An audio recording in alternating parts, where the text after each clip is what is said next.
Welcome back for part 2 of our deep dive into all things sleep.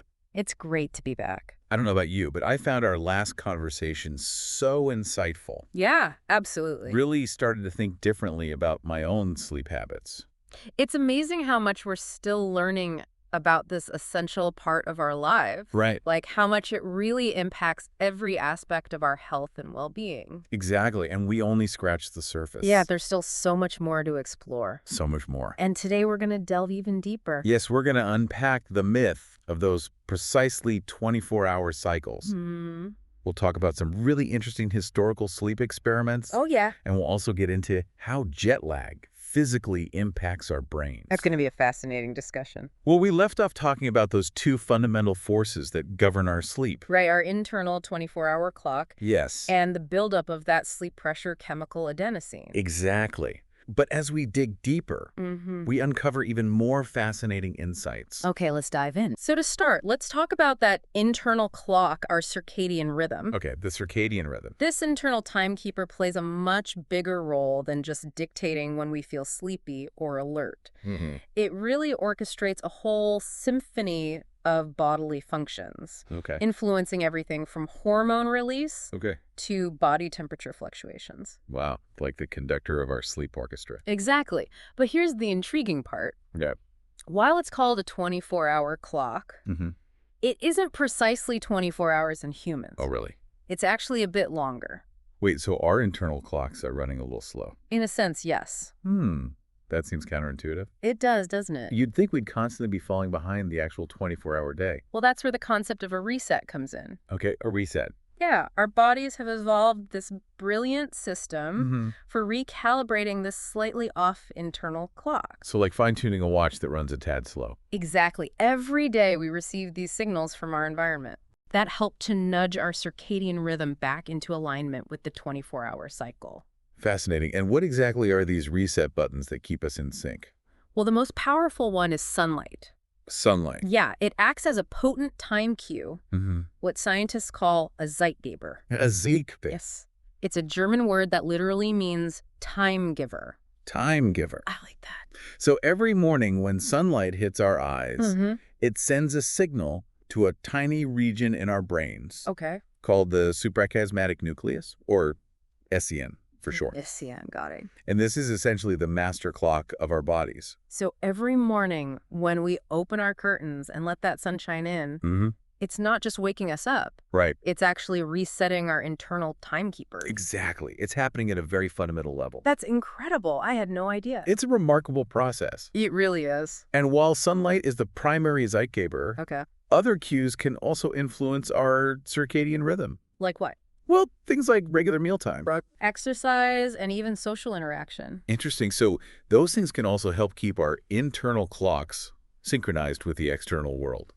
Absolutely. This is all so insightful, but I'm curious, what does this mean for us in our daily lives? Well, for one, it can help us understand why we might feel more alert at certain times of the day and more sleepy at others.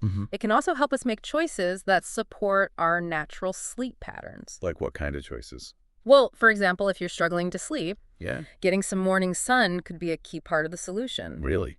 Absolutely. So it's not just about creating a relaxing bedtime routine. Right. It's about starting the day with that powerful reset from sunlight. Exactly. And, you know, it's remarkable to think that scientists were uncovering these biological clocks long before they had access to the sophisticated tools and technology we have today. Oh, yeah? Yeah, as early as 1729. Wow, back in the 1700s. Yes, a French geophysicist named Jean-Jacques Dortoux de Méron. He made a groundbreaking discovery about biological clocks in plants. Wow, tell me more about that. Well, de Méron was studying this plant called the Mimosa pudica. Mimosa pudica. Yeah, it's a species known for its sleeping leaves. Sleeping leaves? Yeah, they fold up at night and open during the day. Interesting. And he noticed that even when kept in constant darkness, the leaves of this plant continued to open and close. Really? As if they were still following the cycle of the sun. It's like the plant had its own internal wristwatch. Exactly, completely independent of sunlight. Wow, how did he figure that out without all the fancy technology we have today? It's really a testament to the power of simple observations and the human drive to understand the natural world. Absolutely. So de Morin's findings hinted at the existence of internal timekeeping mechanisms in living organisms. Okay, but did this apply to humans too? Well, that wasn't definitively proven until much later in 1938. Okay, 1938. Tell me about that. Well, two researchers, Nathaniel Kleitman and Bruce Richardson, they embarked on this daring experiment. What did they do? They decided to live for 32 days in total darkness. 32 days in darkness. Yes, inside Mammoth Cave in Kentucky. Wow. Talk about dedication to science. Right. I can't imagine being in complete darkness for that long. Their goal was to determine whether humans, like that mimosa plant, also had an internal clock that operated independently of external cues. And what did they find? Well, their experiment confirmed that we do. So even in the absence of sunlight, humans maintain an internal circadian rhythm. Exactly. It's self-generated Wow. and doesn't rely on external cues. So we really are walking around with these internal clocks. We are. That's amazing how even without the constant reminder of sunlight, our bodies still try to maintain some semblance of a day-night cycle. It's a testament to the robustness of our biological systems. So it sounds like those external cues, particularly sunlight, are really important for keeping us synchronized with that 24-hour day. This is all so fascinating. It is, isn't it? But I'm curious, what does this mean for us in our daily lives? Well, understanding our circadian rhythms can empower us to make choices that support our natural sleep patterns. Oh, okay. For example, if you're struggling to sleep, getting some morning sun could be a key part of the solution. Interesting. And it's not just about when you sleep, but also about when you're most alert and productive. Okay. And this brings us to another fascinating aspect of circadian rhythms. Okay, what's that? Chronotypes. Chronotypes. Yes, have you heard of those? Oh, yes. Yeah. The early birds and the night owls. Exactly. I have a feeling a lot of our listeners can relate to this. Oh, I'm sure they can. I'm definitely a night owl myself. Well, each of us has a chronotype. Right. It's a natural inclination toward being a morning lark who thrives in the morning, or a night owl whose peak alertness comes later in the day. And it's not just a matter of willpower or preference. Chronotype is largely determined by our genes. So those night owls who struggle to get going in the morning, they're not just being lazy. No, not at all. It's literally in their DNA to be more alert later in the day. Exactly. That seems a bit unfair. It does, doesn't it? Like society is structured in a way that favors early birds? Yeah, with early start times for work and school. Exactly. And this general expectation that productivity peaks in the morning. Right. It's tough being a night owl in an early bird world. It can be. But is there any evolutionary advantage to having different chronotypes within a population? There's a fascinating theory about that. Okay, let's hear it. Imagine our ancestors living in tribal groups. Okay. Having individuals with different chronotypes could have offered a survival advantage. Interesting, how so? Well, if some individuals naturally stayed up later, there would always be someone alert to watch for danger. Or tend to the fire. So it's like a built-in security system. Exactly. This diversity in alertness patterns could have increased the group's chances of survival. So those late-night owls might have been the key to keeping everyone safe. In a way, yes. That's a fascinating perspective. It is. And it makes me feel a little less guilty about my own night owl tendencies. Well, we all have our unique rhythms. That's true. And it's important to honor those rhythms as much as possible. Absolutely. So let's move on to another important player in the sleep game. Yeah. Melatonin. Ah, melatonin. Yes, I'm sure many of our listeners have heard of it. Yeah, and maybe even taking it as a sleep aid. Right. But what exactly is melatonin? Yeah, how does it fit into this intricate puzzle of sleep regulation? Well, melatonin is often referred to as the hormone of darkness. Hormone of darkness. Yes. And for good reason, its production is closely tied to the absence of light. Okay. As daylight fades and darkness sets in our brains start to ramp up melatonin production, signaling to our bodies that it's time to wind down and prepare for sleep. So melatonin doesn't actually make you sleep? Well, not directly. It's more like a messenger that announces bedtime. Like a natural lullaby. Exactly. So it sets the stage for sleep. Right. But it doesn't force you to fall asleep. Think of it like a starting pistol in a race. Okay. It signals the beginning of the event, but it doesn't actually participate in the running itself. Ah. Melatonin is like the official timekeeper of sleep. Okay. letting your body know when it's time to wind down. But what about those melatonin supplements people take to improve their sleep? Yeah, those are quite popular. Are they effective? Well, they can be helpful for some individuals, Oh, okay. particularly those experiencing jet lag or certain sleep disorders. Mm-hmm. By taking melatonin, you're essentially providing your body with an extra dose of that sleep-inducing signal, Okay. potentially making it easier to fall asleep.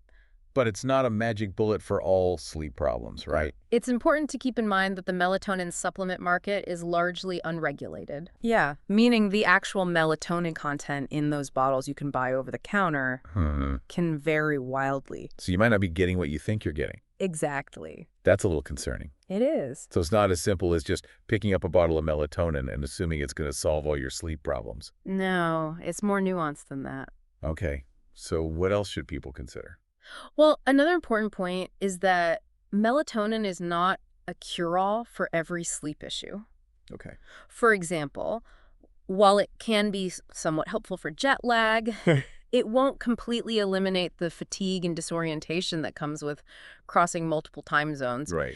Jet lag is a complex physiological phenomenon Okay. that involves more than just melatonin levels. Speaking of jet lag, Yes. I think we all know that feeling of being completely out of sync after a long flight. It's like your brain is stuck in one time zone, Yeah. and your body is desperately trying to catch up. And it can take days to readjust, right? And in the meantime, you feel exhausted, irritable, and unable to function at your best. It's a common experience. It is. And it happens because your internal clock is struggling to catch up to the new time zone. Okay. Essentially, your body is still operating on your home time while you're trying to function in a completely different part of the world. It's like your internal timekeeper and the external environment are in a tug of war. Exactly. And it takes time for them to reach a new equilibrium. Right. And it always seems harder to adjust when flying eastward. Yes. Shrinking your day. Right. Why is that? Well, it ties back to what we discussed earlier about our internal clocks being slightly longer than 24 hours. Okay.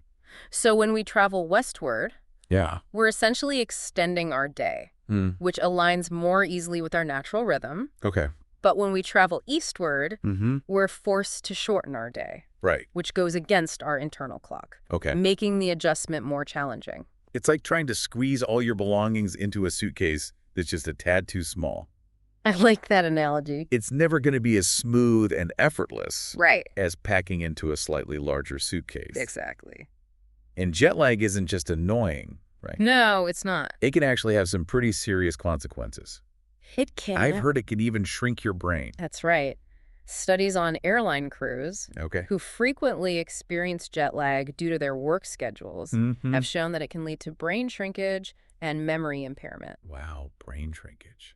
That's scary. It is. It makes those late-night cravings for airplane peanuts seem pretty insignificant in comparison. It really does. It sounds like jet lag, particularly when experienced repeatedly over long periods, can really take a toll on our cognitive health. Absolutely. It's a form of chronic stress on the body. And this constant disruption of our natural rhythms can have long-term consequences for our overall well-being. So those melatonin supplements might be worth considering for frequent flyers.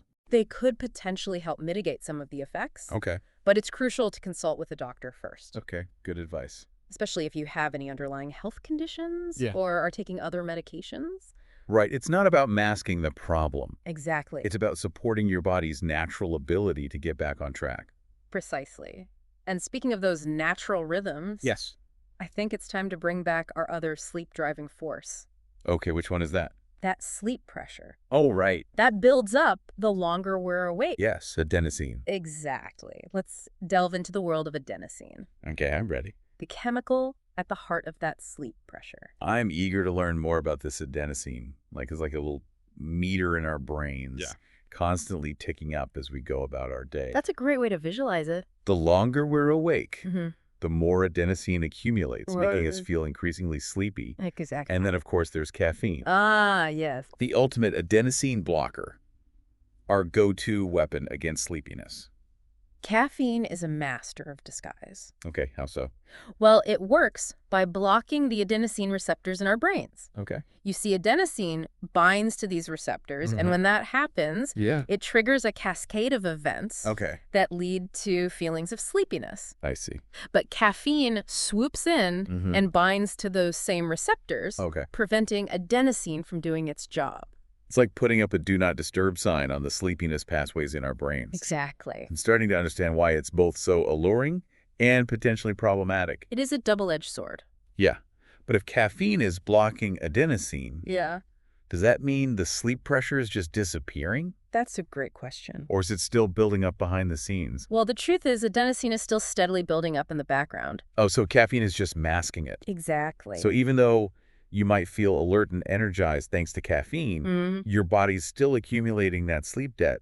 Right, it's like delaying the inevitable. Okay, so it's not a true solution. Right. It's more like a temporary reprieve from sleepiness. Yeah. A way to postpone those yawns and heavy eyelids. Precisely. But what happens when that caffeine finally wears off? Well, it often leads to the dreaded caffeine crash. The caffeine crash. Yes, which can feel like hitting a wall of fatigue after riding that caffeine-fueled wave of alertness. I know that feeling all too well. And the reason for this sudden plunge in energy is quite simple. Okay, why is that? Once caffeine leaves the scene, Yeah. all that pent-up adenosine floods the brain. So it all comes crashing down at once. Exactly. You get hit with a wave of overwhelming sleepiness. I can definitely relate to that feeling. But I'm also curious about something. Okay. You mentioned that caffeine blocks adenosine receptors. Yes. How long does this blocking effect last? That's a good question. Like if I have a cup of coffee in the afternoon, could that still be messing with my sleep later that night? Absolutely. Caffeine has a half-life of 5 to 7 hours. Wow. Meaning that it takes that long for your body to eliminate half of the amount you consumed. Okay. So even if you have that cup of coffee at 4 in the afternoon, a significant amount could still be circulating in your brain come bedtime. Wow. Interfering with your natural sleep patterns. And to think some people even have coffee after dinner. It's no wonder they're staring at the ceiling at midnight. Right. Tossing and turning, unable to fall asleep. So it's a common culprit for sleep disturbances. It is, and it's worth noting that even decaffeinated doesn't necessarily mean caffeine-free. Oh, really? There's usually a smaller amount of caffeine in decaf. Okay. But it's enough to impact sleep if you're sensitive to it. So even that seemingly harmless cup of decaf tea before bed could be subtly sabotaging your sleep. It could. Well, that's a bit misleading, isn't it? It is. Decaffeinated sounds so final, like all the caffeine is gone. Right. But it's more like caffeine reduced. Exactly. It's something to be mindful of. Okay, good to know. And it's important to remember that our sensitivity to caffeine can vary widely. Yeah, that's true. Due to factors like genetics and age. Some people can metabolize caffeine quickly and have a coffee before bed without any issues. Okay. While others might feel the effects for hours, making it harder to fall asleep and stay asleep. It's like some people have a super efficient caffeine detox team in their liver. Right. While others are stuck with a slow-moving crew. Exactly. And as we get older, that caffeine clearance tends to slow down. Oh, no. Which can make us more sensitive to its effects. So that evening cup of tea might become even more problematic as we age. It might. Okay, well noted. So we've been talking about these two forces that govern our sleep. Yes, the circadian rhythm and adenosine buildup. Right. For a while, I assumed they worked together in a synchronized dance, like a well-coordinated team. Right. But it sounds like they're actually independent systems, each operating on its own schedule. They are. However, they usually are aligned, which is why we tend to feel most alert during the day and sleepy at night. So it's not so much a coordinated dance as it is a harmonious coincidence. That's a great way to put it. It's like they're both following their own internal compass. Right. But luckily for us, those compasses usually point in the same general direction. Exactly. Well, this has been an incredibly insightful discussion about the circadian rhythm. It has. Melatonin. Yeah. And the surprising ways caffeine can both help and hinder our sleep. Absolutely. But we're just getting started. Oh, yes. There's so much more to explore.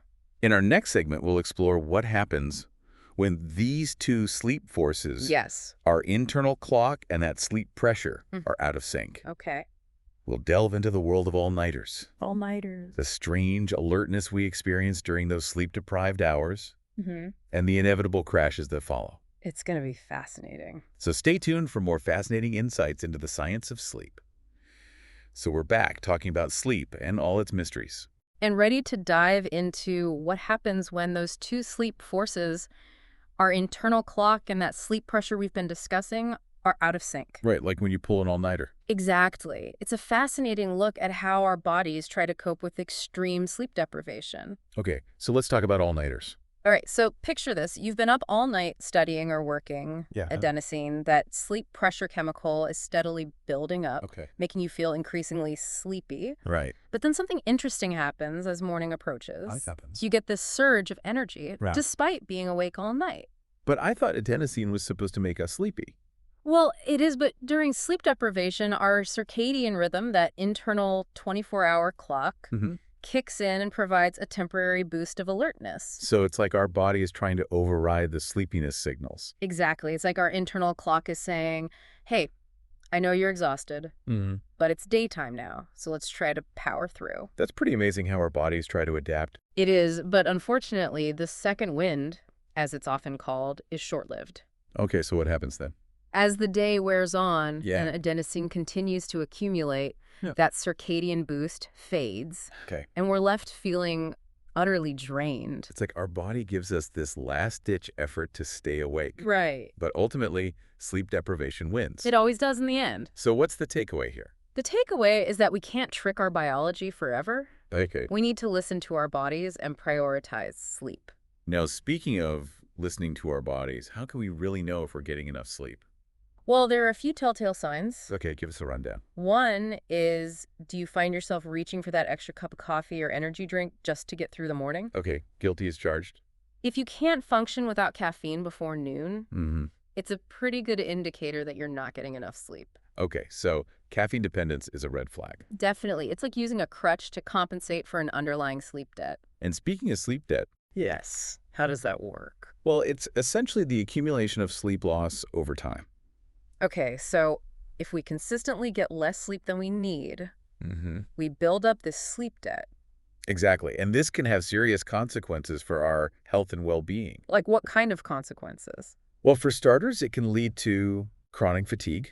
Okay, that makes sense. But it can also increase our risk of obesity. Really? Heart disease. Wow. Diabetes. Okay, this is getting serious. And even mental health problems. So sleep debt is not something to be taken lightly?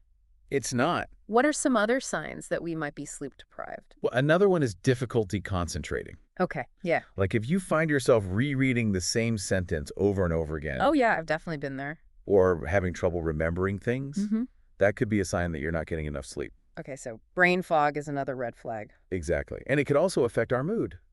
In what way?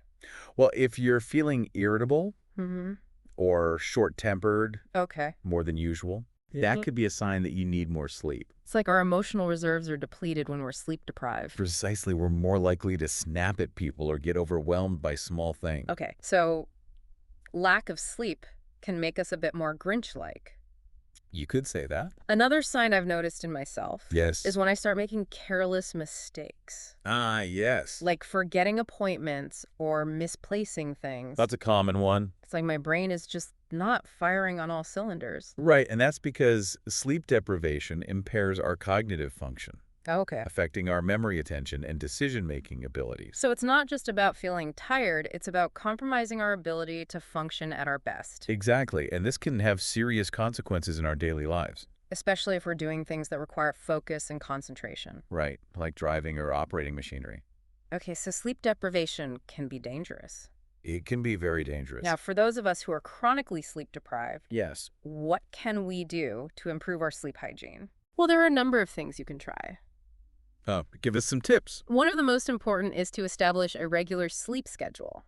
Okay, so going to bed and waking up around the same time each day. Exactly, even on weekends. Even on weekends. This helps regulate your body's natural sleep-wake cycle and makes it easier to fall asleep and wake up feeling refreshed. So consistency is key. Absolutely. It's like setting an internal alarm clock for your body. Okay, what else? Another important tip is to create a relaxing bedtime routine. Okay, so like a wind-down ritual. Exactly. This could include things like taking a warm bath, writing a book, or listening to calming music. Right. Anything that helps you relax and de-stress. Exactly. It's all about signaling to your body that it's time to prepare for sleep. And what about our sleep environment? Ah, yes, that's crucial too. What should we be aiming for? Well, ideally, your bedroom should be dark, quiet, and cool. Okay, so like a sleep sanctuary. Exactly. You want to create an environment that's conducive to rest and relaxation. Right? No bright lights or noisy distractions. And make sure your bed is comfortable and supportive. Okay, good advice. And speaking of things that can disrupt our sleep, Yes. we need to talk about caffeine and alcohol. Okay, those are two big ones. While caffeine can keep you awake, Mm-hmm. alcohol might initially make you feel sleepy, Okay. but it can actually disrupt your sleep later in the night. So it's best to avoid those substances close to bedtime. Absolutely, especially if you're having trouble sleeping. Are there any foods that can help promote sleep? There are some foods that contain tryptophan. Okay, what's tryptophan? It's an amino acid that helps our bodies produce serotonin and melatonin. Ah, those sleep-regulating chemicals. Exactly. So foods like turkey, Okay. chicken, Mm-hmm. and nuts Okay. can be helpful for promoting sleep. So maybe a little turkey sandwich before bed. It might help. Now, what about exercise? Exercise is great for sleep, but it's important to time it, right? Okay, what do you mean by that? Well, exercising too close to bedtime can actually make it harder to fall asleep.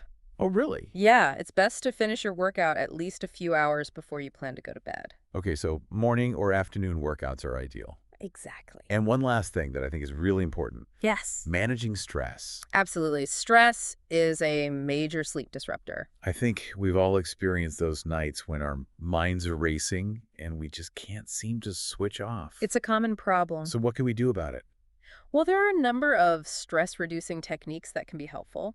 Like what? Meditation, yoga, deep breathing exercises. Okay, so finding healthy ways to manage stress can improve our sleep. Absolutely. This has been so helpful. It's been my pleasure. I feel like I'm already starting to understand my own sleep patterns better. That's great to hear. Now, in our next segment, Yes, we're going to dive even deeper into the science of sleep, we are. exploring the different stages of sleep Okay. and what's happening in our brains and bodies as we slumber. It's going to be fascinating. So stay tuned for the final part of our deep dive into sleep. Okay, so we're back for the final part of our deep dive into sleep and all its wonders. Ready to unravel the mysteries of what actually happens when we're asleep, those different stages of sleep. Yeah, like I know I don't just conk out and wake up 8 hours later. Right, exactly. There's a whole lot more going on. Okay, so break it down for us. So basically, there are two main types of sleep. Okay. Non-rapid eye movement sleep, or NREM sleep. Okay, NREM. And then there's rapid eye movement sleep, or REM sleep. Okay, REM sleep. And each of these types of sleep is characterized by different brainwave patterns, Okay. different physiological changes, Wow. even different levels of consciousness. Wow. It's like sleep has its own secret language. In a way, it does. So let's start with NREM sleep. Okay, NREM sleep is often referred to as quiet sleep Quiet sleep. because our bodies are relatively still Mm-hmm. and our minds are less active. So that's when we're really out of it. Deeply asleep and not easily awakened. Right, and NREM sleep is further divided into 3 stages. 3 stages. Yes, each one progressively deeper than the last. So it's like a sleep staircase we descend as we drift off. That's a great way to put it. Starting with light sleep and then gradually progressing to deeper, more restorative sleep. Exactly. Okay, so what happens in each stage? Well, in stage 1, NREM sleep, Okay. our brains begin to produce these slow rolling brain waves called theta waves. Fadeaways. Yes, and this is the stage where we might experience those hypnic jerks. Oh, those hypnic jerks. Yeah, those sudden muscle spasms that can sometimes startle us awake. Yeah, like that feeling of falling you might get just as you're drifting off. Exactly. It's a very common experience. It is a little freaky. It can be, but it's totally normal. Okay, good to know. Then as we move into stage 2, NREM sleep, Okay. our brain waves become even slower Mm-hmm. and we become less aware of our surroundings. So we're getting deeper into sleep. Exactly. This is also when our heart rate and body temperature start to decrease. Okay. And our breathing becomes more regular and shallow. So our bodies are really starting to wind down They are. and prepare for that deep restorative sleep. Exactly. Okay, and then what about stage 3?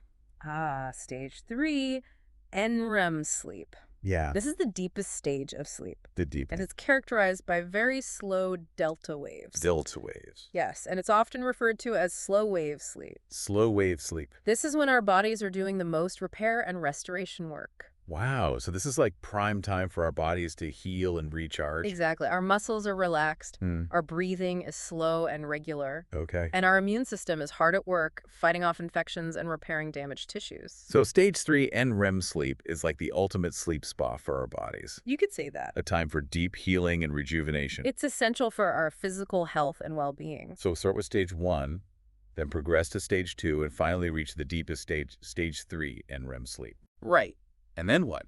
Well, after spending some time in stage 3 and REM sleep, Yeah. our brains begin to transition into a completely different type of sleep, Okay, which is?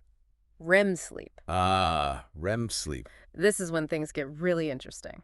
Okay, I'm intrigued. Tell me more.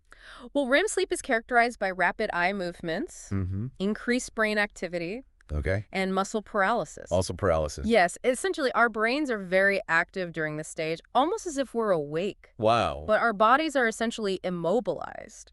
And why is that? Well, it's thought to be a protective mechanism. Okay, how so? Prevents us from acting out our dreams, which can be quite vivid and sometimes even dangerous. Yeah, that makes sense. So we're not running around in our sleep. Exactly. Our bodies are safely paralyzed while our minds are off on these incredible adventures. Okay, so REM sleep is dreamland, Exactly. where our imaginations run wild and our subconscious minds take over. It's a time for our brains to process emotions, consolidate memories, and even boost creativity. Wow. So REM sleep is not just about resting, it's also about learning and growing. Precisely, it's essential for our cognitive function and emotional well-being.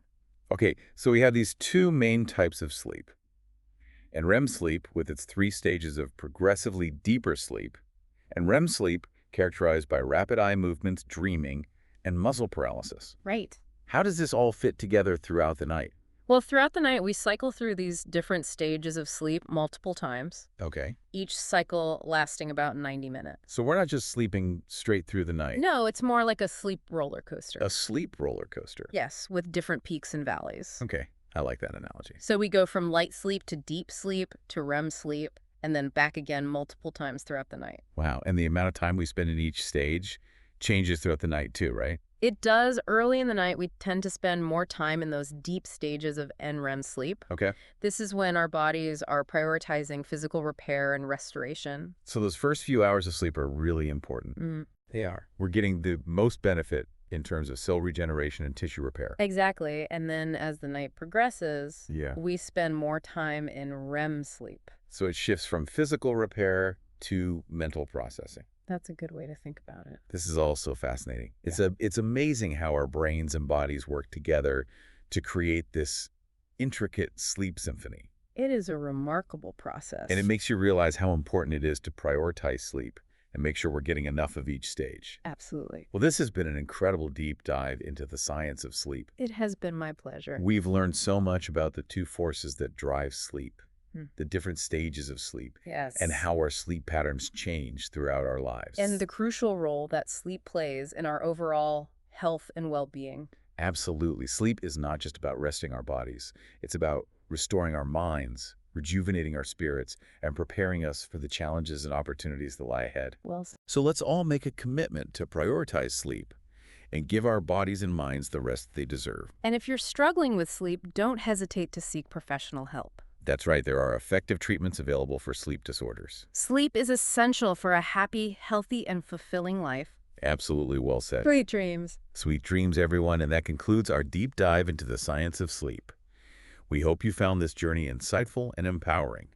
Remember, sleep is not a luxury. It's a necessity. It's a fundamental pillar of our well-being. And by understanding the science of sleep, we can make choices that support our natural rhythms and optimize our health. Until next time, sleep well and dream big.